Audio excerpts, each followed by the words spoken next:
Robert T Kiyosaki के द्वारा लिखित पुस्तक रिच डैड पुअर डैड की प्रस्तावना। इसकी बहुत ज़रूरत है। क्या स्कूल बच्चों को असली ज़िंदगी के लिए तैयार करता है? मेरे मम्मी डैडी कहते थे, मेहनत से पढ़ो और अच्छे नंबर लाओ, क्योंकि ऐसा करोगे तो एक अच्छी तनख्वाह वाली नौकरी मिलेगी। उनके जीवन का लक्ष्य यही था कि मेरी बड़ी बहन और मेरी कॉलेज की शिक्षा पूरी हो जाए। उनका मानना था कि अगर कॉलेज की शिक्षा पूरी हो गई तो हम जिंदगी में ज़्यादा कामयाब हो सकेंगे। जब मैंने 1976 में अपना डिप्लोमा हासिल किया, मैं फ्लोरिडा स्टेट यूनिवर्सिटी में अकाउंटिंग में ऑनर्स के साथ ग्रेजुएट हुई और अपनी कक्षा में काफ़ी ऊंचे स्थान पर रही। तो मेरे मम्मी डैडी का लक्ष्य पूरा हो गया। यह उनकी ज़िंदगी की सबसे बड़ी उपलब्धि थी। मास्टर प्लान के हिसाब से मुझे एक बिग 8 अकाउंटिंग फर्म में नौकरी भी मिल गई। अब मुझे उम्मीद थी एक लंबे करियर और कम उम्र में रिटायरमेंट की। मेरे पति माइकल भी इसी रास्ते पर चले थे। हम दोनों ही बहुत मेहनती परिवारों से आए थे जो बहुत अमीर नहीं थे। माइकल ने ऑनर्स के साथ ग्रेजुएशन किया था, एक बार नहीं बल्कि 2 बार। पहली बार इंजीनियर के रूप में और फिर लॉ स्कूल से। उन्हें जल्दी ही पेटेंट लॉ में विशेषज्ञता रखने वाली वाशिंगटन डीसी की एक मानी हुई लॉ फर्म में नौकरी मिल गई और इस तरह उनका भविष्य भी सुनहरा लग रहा था। उनके करियर का नक्शा साफ था और यह बात तय थी कि वे भी जल्दी रिटायर हो सकते थे। हालांकि हम दोनों ही अपने करियर में सफल रहे, परंतु हम जो सोचते थे हमारे साथ ठीक वैसा ही नहीं हुआ। हमने कई बार नौकरियां बदली, हालांकि हर बार नौकरी बदलने के कारण सही थे, परंतु हमारे लिए किसी ने भी पेंशन योजना में निवेश नहीं किया। हमारे रिटायरमेंट फंड हमारे खुद के लगाए पैसों से बढ़ रहे थे। हमारी शादी बहुत सफल रही और हमारे 3 बच्चे हैं। उनमें से 2 कॉलेज में हैं और तीसरा भी हाई स्कूल में गया ही है। हमने अपने बच्चों को सबसे अच्छी शिक्षा दिलाने में बहुत सा पैसा लगाया। 1996 में एक दिन मेरा बेटा स्कूल से घर लौटा। स्कूल से उसका मोह भंग हो गया था। वह पढ़ाई से ऊब चुका था। मैं उन विषयों को पढ़ने में इतना ज़्यादा समय क्यों बर्बाद करूं जो असली ज़िंदगी में मेरे काम ही नहीं आएंगे। उसने विरोध किया। बिना सोचे विचारे ही मैंने जवाब दिया, क्योंकि अगर तुम्हारे अच्छे नंबर नहीं आए तो तुम कभी कॉलेज नहीं जा पाओगे। चाहे मैं कॉलेज जाऊं या ना जाऊं, उसने जवाब दिया, मैं अमीर बनकर दिखाऊंगा। अगर तुम कॉलेज से ग्रेजुएट नहीं होगे तो तुम्हें कोई अच्छी नौकरी नहीं मिलेगी। मैंने एक माँ की तरह चिंतित और आशंकित होकर कहा, बिना अच्छी नौकरी के तुम किस तरह अमीर बनने के सपने देख सकते हो? मेरे बेटे ने मुस्कुराकर अपने सिर को बोरियत भरे अंदाज में हिलाया। हम यह चर्चा कई बार पहले भी कर चुके थे। उसने अपने सिर को झुकाया और अपनी आंखें घुमाने लगा। मेरी समझदारी भरी सलाह एक बार फिर उसके कानों के भीतर नहीं गई थी। हालांकि वह स्मार्ट और प्रबल इच्छा शक्ति वाला युवक था, परंतु वह नम्र और शालीन भी था। मम्मी, उसने बोलना शुरू किया और भाषण सुनने की बारी अब मेरी थी। समय के साथ चलिए, अपने चारों तरफ देखिए। सबसे अमीर लोग अपनी शिक्षा के कारण इतने अमीर नहीं बने हैं। माइकल जॉर्डन और मैडोना को देखिए। यहां तक कि बीच में ही हार्वर्ड छोड़ देने वाले बिल गेट्स ने माइक्रोसॉफ्ट कायम किया। आज वे अमेरिका के सबसे अमीर व्यक्ति हैं और अभी उनकी उम्र भी 30 से 40 के बीच में ही है। और उस बेसबॉल पिचर के बारे में तो आपने सुना ही होगा, जो हर साल $40 लाख कमाता है, जबकि उस पर दिमागी तौर पर कमज़ोर होने का लेबल लगा हुआ है। हम दोनों काफ़ी समय तक चुप रहे। अब मुझे यह समझ में आने लगा था कि मैं अपने बच्चों को वही सलाह दे रही थी जो मेरे माता पिता ने मुझे दी थी। हमारे चारों तरफ की दुनिया बदल रही थी, परंतु हमारी सलाह नहीं बदली थी। अच्छी शिक्षा और अच्छे ग्रेड हासिल करना अब सफलता की गारंटी नहीं रह गए थे और हमारे बच्चों के अलावा यह बात किसी की समझ में नहीं आई थी। मम्मी, उसने कहा, मैं आपकी और डैडी की तरह कड़ी मेहनत नहीं करना चाहता। आपको काफ़ी पैसा मिलता है और हम एक शानदार घर में रहते हैं जिसमें बहुत ही कीमती सामान है। अगर मैं आपकी सलाह मानूंगा तो मेरा हाल भी आपकी ही तरह होगा। मुझे भी ज़्यादा मेहनत करनी पड़ेगी ताकि मैं और ज़्यादा टैक्स भर सकूं व कर्ज में डूब जाऊं। वैसे भी आज की दुनिया में नौकरी की सुरक्षा तो बची नहीं है। मैं ये जानता हूं कि छोटे और सही आकार की फर्म कैसी होती है। मैं यह भी जानता हूं कि आज के दौर में कॉलेज के स्नातकों को कम तनख्वाह मिलती है, जबकि आपके ज़माने में उन्हें ज़्यादा तनख्वाह मिला करती थी। डॉक्टर को देखिए, वे अब उतना पैसा नहीं कमाते जितना पहले कभी कमाया करते थे। मैं जानता हूं कि मैं रिटायरमेंट के लिए सामाजिक सुरक्षा या कंपनी पेंशन पर भरोसा नहीं कर सकता। अपने सवालों के मुझे नए जवाब चाहिए। वह सही था, उसे नए जवाब चाहिए थे और मुझे भी। मेरे माता पिता की सलाह उन लोगों के लिए सही हो सकती थी जो 1945 के पहले पैदा हुए थे, पर यह उन लोगों के लिए विनाशकारी साबित हो सकती थी जिन्होंने तेजी से बदल रही दुनिया में जन्म लिया था। अब मैं अपने बच्चों से यह सीधी सी बात नहीं कह सकती थी, स्कूल जाओ, अच्छे ग्रेड हासिल करो और किसी सुरक्षित नौकरी की तलाश करो। मैं जानती थी कि मुझे अपने बच्चों की शिक्षा को सही दिशा देने के लिए नए तरीकों की खोज करनी होगी। एक माँ और एक अकाउंटेंट होने के नाते मैं इस बात से परेशान थी कि स्कूल में बच्चों को धन संबंधी शिक्षा या वित्तीय शिक्षा नहीं दी जाती। हाई स्कूल खत्म होने से पहले ही आज के युवाओं के पास अपना क्रेडिट कार्ड होता है। यह बात अलग है कि उन्होंने कभी धन संबंधी पाठ्यक्रम में भाग नहीं लिया होता है और उन्हें यह भी नहीं पता होता कि इसे किस तरह निवेश किया जाता है।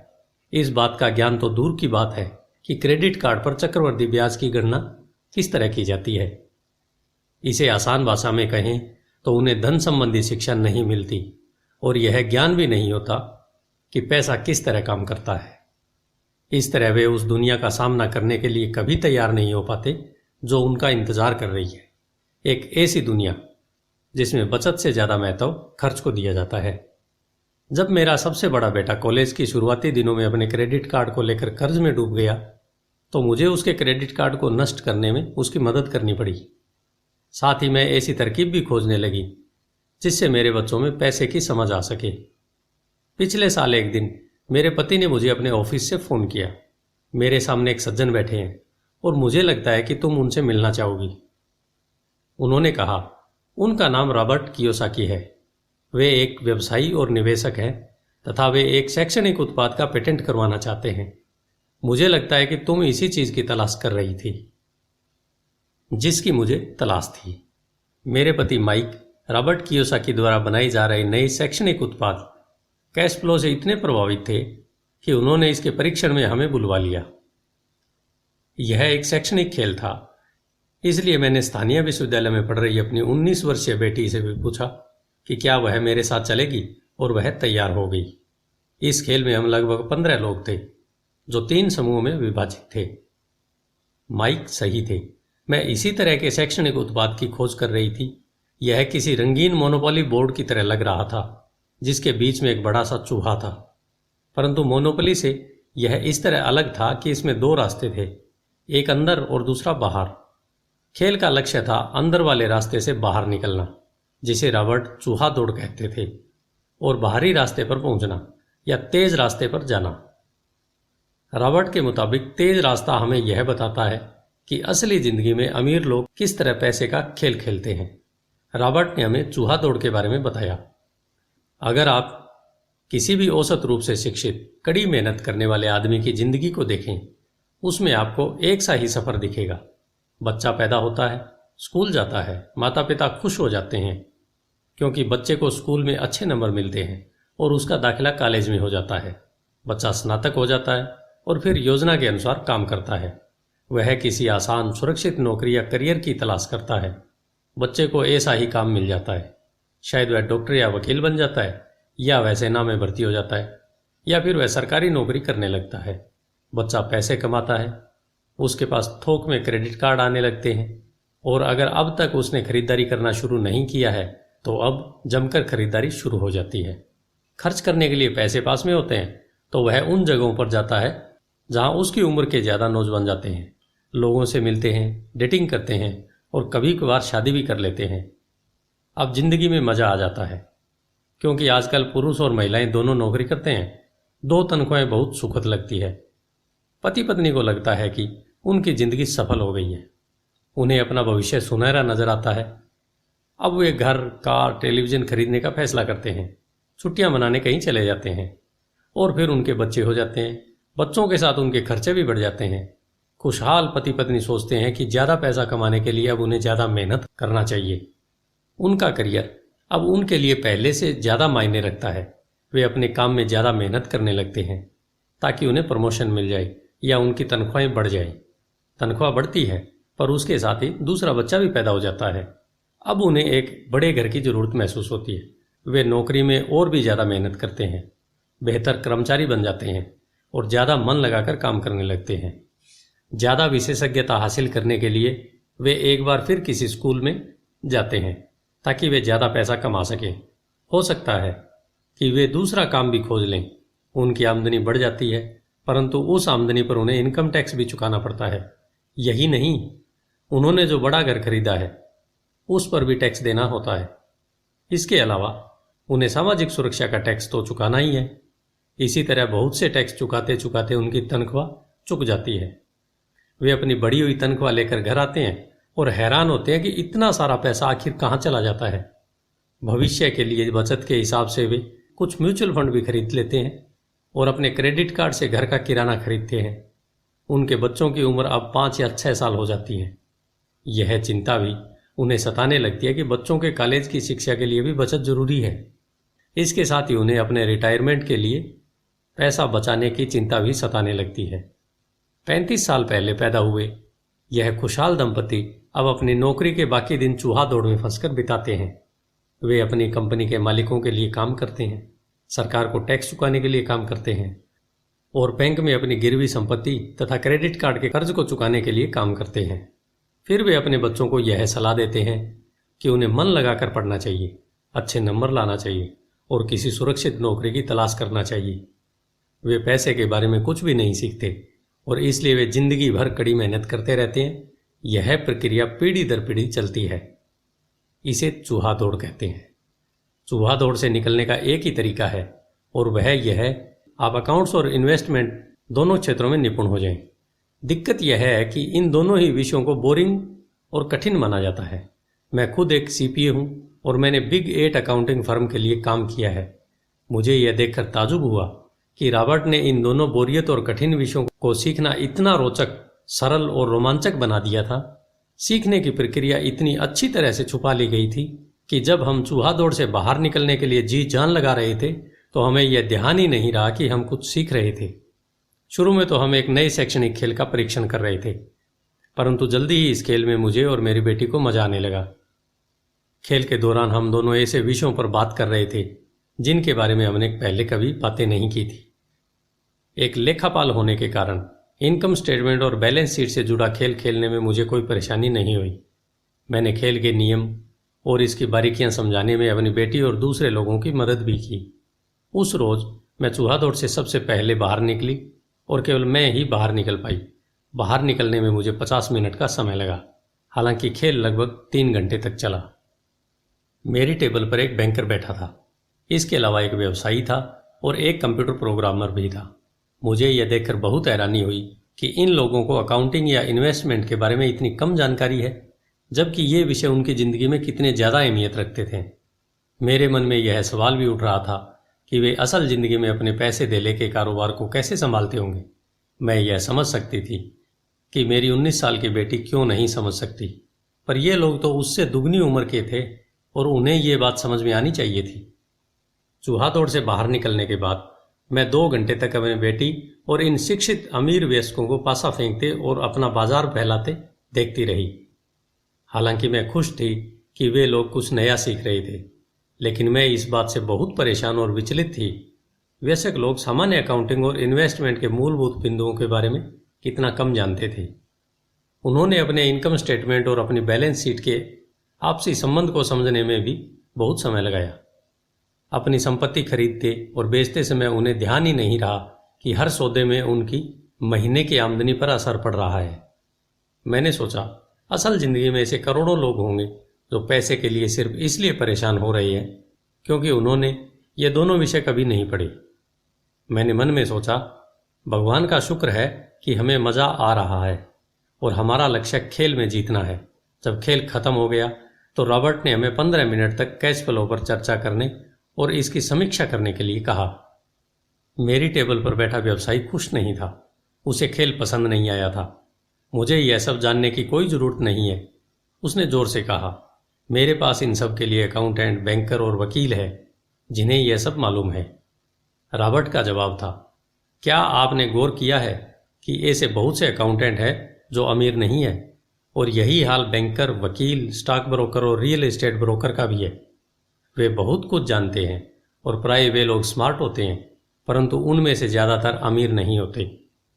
क्योंकि हमारे स्कूल में वह सब नहीं सिखाते जो अमीर लोग जानते हैं, इसलिए हम इन लोगों को सलाह देते हैं।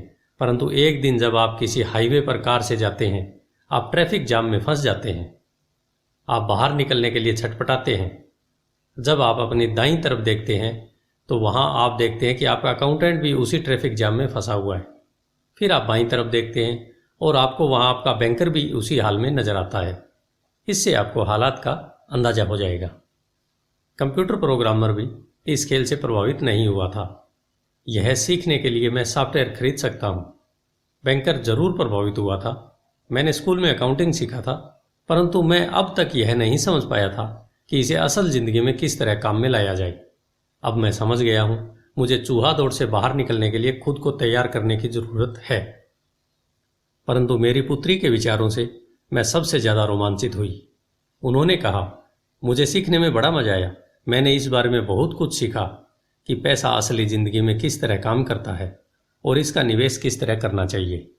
फिर उसने आगे कहा, अब मैं जानती हूं कि मैं अपने काम करने के लिए किस तरह का व्यवसाय चुनूं, और यह व्यवसाय चुनने का कारण नौकरी की सुरक्षा, उससे मिलने वाले फायदे या तनख्वाह नहीं होंगे। अगर मैं इस खेल में सिखाई जाने वाली बातें सीख जाती हूं तो मैं कुछ भी करने के लिए आज़ाद हूं, और वह सीखने के लिए आज़ाद हूं जो मैं दिल से सीखना चाहती हूं। अभी तक मुझे उस खेल को सीखना पड़ता था जिससे मुझे नौकरी पाने में मदद मिले।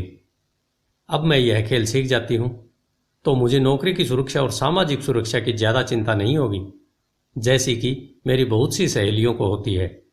खेल खत्म होने के बाद मुझे रॉबर्ट से बात करने के लिए ज़्यादा समय नहीं मिला। हमने उसकी योजना पर आगे बातें करने के लिए बाद में मिलने का फैसला किया। इतना तो मैं जानती थी कि इस खेल के बहाने रॉबर्ट यह चाहते थे कि लोगों में पैसे की बेहतर समझ विकसित हो जाए। यही कारण था कि मैं उनकी योजनाओं के बारे में ज़्यादा जानने के लिए उत्सुक थी। मेरे पति और मैंने रॉबर्ट और उनकी पत्नी के साथ अगले हफ्ते डिनर मीटिंग रख ली। हालांकि यह हमारा पहला सामाजिक मेलजोल था, फिर भी मुझे ऐसा महसूस हो रहा था जैसे हम एक दूसरे को बरसों से जानते हों। हमने पाया कि हम में बहुत सी बातें एक जैसी हैं। हमने बहुत से विषयों पर बातें की, खेलों, नाटकों, रेस्तराओं और सामाजिक आर्थिक विषयों पर। हमने बदलती हुई दुनिया के बारे में बातें की। हमने इस मुद्दे पर बहुत समय तक विचार किया कि ज़्यादातर अमेरिकी कैसे अपने रिटायरमेंट के लिए बहुत कम पैसा बचा पाते हैं या बिल्कुल नहीं बचा पाते। हमने सामाजिक सुरक्षा और मेडिकेयर की लगभग दिवालिया हालात पर भी चर्चा की। क्या हमारे बच्चों को 7.5 करोड़ वृद्ध लोगों के लिए रिटायरमेंट के लिए पैसा चुकाना होगा? हम हैरान थे कि लोग पेंशन योजना के भरोसे बैठकर कितना बड़ा खतरा मोल ले रहे हैं। रॉबर्ट की सबसे बड़ी चिंता यह थी कि अमीरों और गरीबों के बीच फासला लगातार बढ़ता जा रहा है। ऐसा न सिर्फ अमेरिका में हो रहा है बल्कि पूरी दुनिया में हो रहा है। रॉबर्ट स्व शिक्षित और स्वनिर्मित व्यवसायी थे। वे दुनिया भर में निवेश कर चुके थे और 47 वर्ष की उम्र में रिटायर होने में सफल हो गए थे। वे काम इसलिए कर रहे थे क्योंकि उन्हें भी वही चिंता थी जो मुझे अपने बच्चों को लेकर सता रही थी। वे जानते हैं कि दुनिया बदल चुकी है, परंतु इसके बावजूद शिक्षा पद्धतियां बिल्कुल नहीं बदली है। रॉबर्ट के अनुसार बच्चे सालों तक दकियानुसी शिक्षा पद्धति में अपना समय गुजारते हैं और ऐसे विषय पढ़ते हैं जो उनके जीवन में कभी भी कहीं भी काम नहीं आने वाले हैं, और वे ऐसी दुनिया के लिए तैयारी करते हैं जिसका अब नामो निशान भी नहीं बचा है। आज आप किसी भी बच्चे को जो सबसे खतरनाक सलाह दे सकते हैं वह यह है, स्कूल जाओ, अच्छे नंबर लाओ और सुरक्षित नौकरी ढूंढो। उन्होंने कहा, यह पुरानी सलाह है और यह खराब सलाह है। अगर आप यह देख सकते हैं कि एशिया, यूरोप, दक्षिण अमेरिका में क्या हो रहा है तो आप भी उतनी ही चिंतित होंगे जितनी कि मैं। रॉबर्ट के अनुसार यह बुरी सलाह है, क्योंकि अगर आप चाहते हैं कि आपके बच्चे का भविष्य आर्थिक रूप से सुरक्षित हो तो आप पुराने नियमों के सहारे नए खेल को नहीं खेल सकते। यह बहुत खतरनाक होगा। मैंने उनसे पूछा कि पुराने नियमों से उनका क्या मतलब है। मेरी तरह के लोग अलग तरह के नियमों से खेलते हैं और आपकी तरह के लोग पुराने नियमों की लीक पर ही चलते रहते हैं। उन्होंने कहा, क्या होता है जब कोई कॉरपोरेशन स्टाफ कम करने की घोषणा करता है, लोगों को नौकरी से निकाल दिया जाता है, परिवार तबाह हो जाते हैं, बेरोजगारी बढ़ जाती है। हाँ, परंतु कंपनी पर इसका क्या असर पड़ता है, खासकर जब वह कंपनी स्टॉक एक्सचेंज में दर्ज हो। जब स्टाफ कम करने की घोषणा होती है तो स्टॉक की कीमतें बढ़ जाती हैं। मैंने कहा, जब कंपनी तनख्वाह का खर्चा कम करती है तो बाजार इस बात को पसंद करता है, ऐसा चाहे स्टाफ कम करने के लिए किया जाए या फिर कंप्यूटर के माध्यम से किया जाए। उन्होंने कहा, आप ठीक कह रही हैं, और जब स्टॉक की कीमतें बढ़ती हैं तो मेरी तरफ से लोग, यानी जिनके पास उस कंपनी के शेयर होते हैं, वे ज़्यादा अमीर हो जाते हैं। अलग तरह के नियमों से मेरा यही आशय है, कर्मचारी हारते हैं, मालिक और निवेशक जीतते हैं। रॉबर्ट कर्मचारी और मालिक के बीच के फर्क को समझा रहे थे। यह फर्क था अपनी किस्मत पर खुद अपना नियंत्रण होना या फिर आपकी किस्मत पर किसी दूसरे का नियंत्रण होना। परंतु ज़्यादातर लोग यह नहीं समझ सकते कि ऐसा क्यों होता है। मैंने कहा, उन्हें लगता है कि यह ठीक नहीं है। उनका जवाब था, इसलिए तो बच्चों से यह कहना मूर्खता है, अच्छी शिक्षा प्राप्त करो। यह सोचना मूर्खता है कि स्कूलों में दी जा रही शिक्षा से बच्चे उस दुनिया का सामना करने के लिए तैयार हो जाएंगे जिसमें वे कॉलेज के बाद पहुंचने वाले हैं। हर बच्चे को ज़्यादा शिक्षा की ज़रूरत है, एक अलग तरह की शिक्षा की, और उन्हें नए नियमों को जानने की भी ज़रूरत है, अलग तरह के नियमों को जानने की।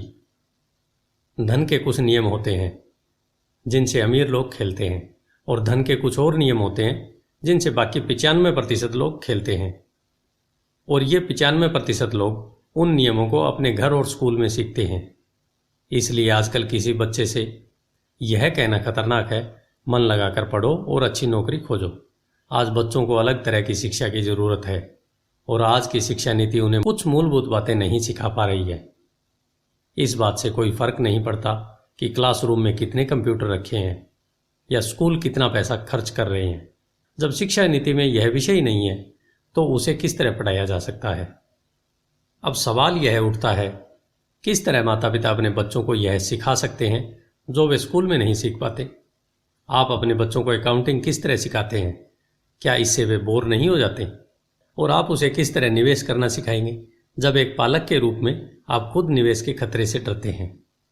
अपने बच्चों को सुरक्षित जीवन के लिए तैयार करने के बजाय मैंने यह बेहतर समझा कि उन्हें रोमांचक जीवन के लिए तैयार किया जाए। तो आप किस तरह किसी बच्चे को धन और उन सब चीज़ों के बारे में सिखा सकते हैं जिन पर हमने अभी विचार किया है? मैंने रॉबर्ट से पूछा, हम किस तरह इसे माता पिता के लिए आसान बना सकते हैं, खासकर तब जब उन्हें खुद ही इसकी समझ न हो। उन्होंने कहा, मैंने इस विषय पर एक पुस्तक लिखी है। वह पुस्तक कहाँ है? मेरे कंप्यूटर में। यह बरसों से वहीं बिखरी पड़ी है। मैं कभी कभार उसमें कुछ बातें जोड़ देता हूँ, परंतु मैं आज तक उसे कभी इकट्ठा नहीं कर पाया। मैंने इस पुस्तक को तब लिखना शुरू किया था जब मेरी पहली किताब बेस्ट सेलर हो गई थी, परंतु मैं अभी तक अपनी नई किताब को पूरा नहीं कर पाया हूँ। यह अभी भी खंडों में है, और यह पुस्तक निश्चित रूप से खंडों में ही थी।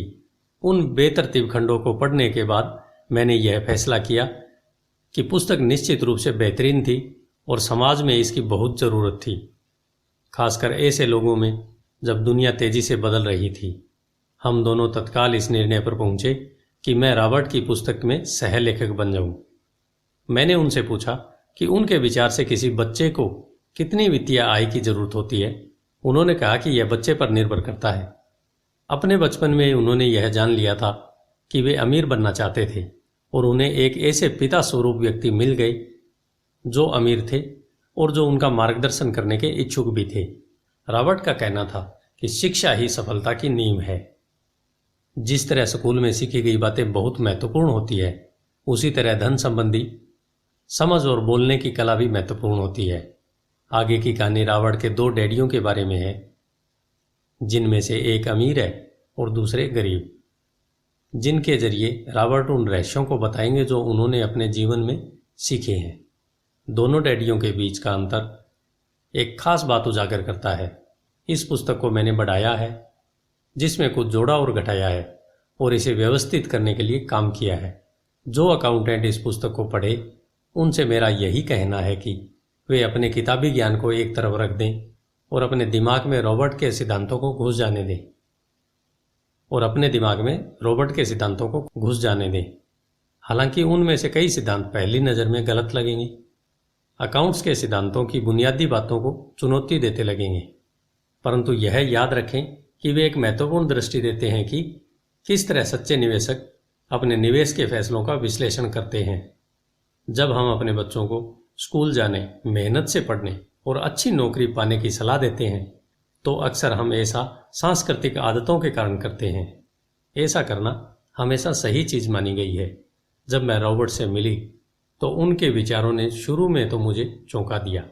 2 डैडियों के साथ पले बड़े रॉबर्ट के सामने 2 अलग अलग लक्ष्य होते थे। उनके पढ़े लिखे डैडी उन्हें कॉरपोरेशन में नौकरी करने की सलाह देते थे और उनके अमीर डैडी उन्हें कॉरपोरेशन का मालिक बनने की सलाह देते थे। दोनों ही कामों में शिक्षा की ज़रूरत थी, परंतु पढ़ाई के विषय बिल्कुल अलग अलग थे।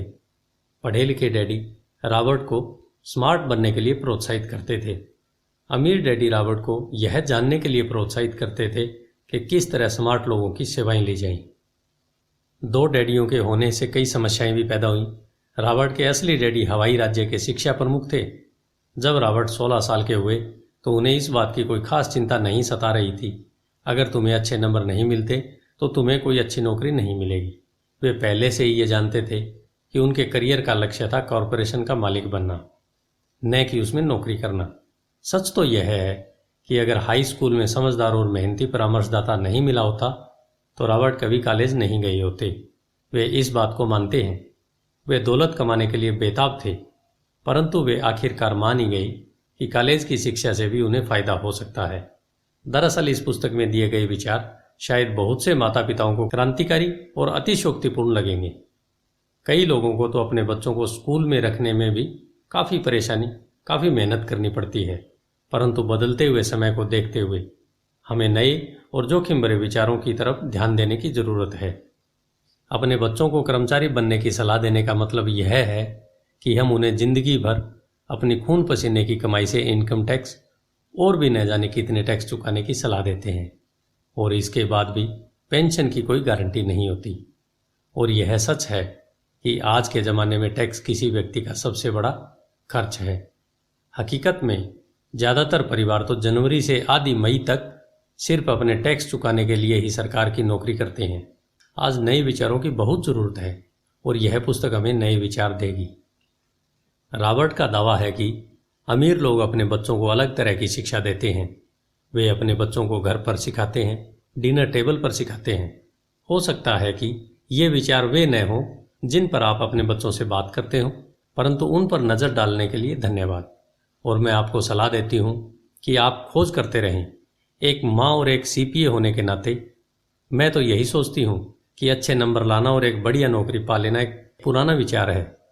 हमें अपने बच्चों को नए तरह के विचार देने होंगे। हमें उन्हें अलग तरह की शिक्षा देनी होगी। शायद हम अपने बच्चों को यह सिखाएं कि अच्छे कर्मचारी होने के साथ साथ वे अपना खुद का निवेश कॉरपोरेशन भी खोल सकें। दोनों का यह तालमेल बढ़िया रहेगा। एक माँ होने के नाते मुझे उम्मीद है कि यह पुस्तक सभी अभिभावकों के लिए फ़ायदेमंद होगी। रॉबर्ट लोगों को यह बताना चाहते हैं कि कोई भी व्यक्ति अगर ठान ले तो अमीर बन सकता है। अगर आप एक माली या गेटकीपर हैं या पूरी तरह बेरोजगार हैं, तो भी आप में खुद को अपने और अपने परिवार के लोगों को धन संबंधी बातें सिखाने की काबिलियत है। यह याद रखें कि धन संबंधी बुद्धि वह दिमागी तरीका है जिससे हम अपनी धन संबंधी समस्याओं को सुलझाते हैं। आज हम ऐसे विश्वव्यापी तकनीकी परिवर्तनों का सामना कर रहे हैं जिनका सामना हमने आज से पहले कभी नहीं किया। किसी के पास भी जादू की पुड़िया नहीं है, परंतु एक बात तो तय है, ऐसे परिवर्तन हमारे सामने आने वाले हैं जो हमारे यथार्थ से परे हैं। कौन जाने भविष्य हमारे लिए क्या लाता है, पर जो भी हो हमारे पास 2 मूलभूत विकल्प मौजूद है। या तो हम सुरक्षा की राह पर चलें या फिर हम स्मार्ट बनकर खुद को धन संबंधी क्षेत्रों में शिक्षित करें और अपने बच्चों की धन संबंधी प्रतिभा को भी जागृत करें। शेरान लेक्टर। धन्यवाद। आइए चलते हैं अध्याय 1 की तरफ। Rich dad poor dad, Robert Kiyosaki के अनुसार।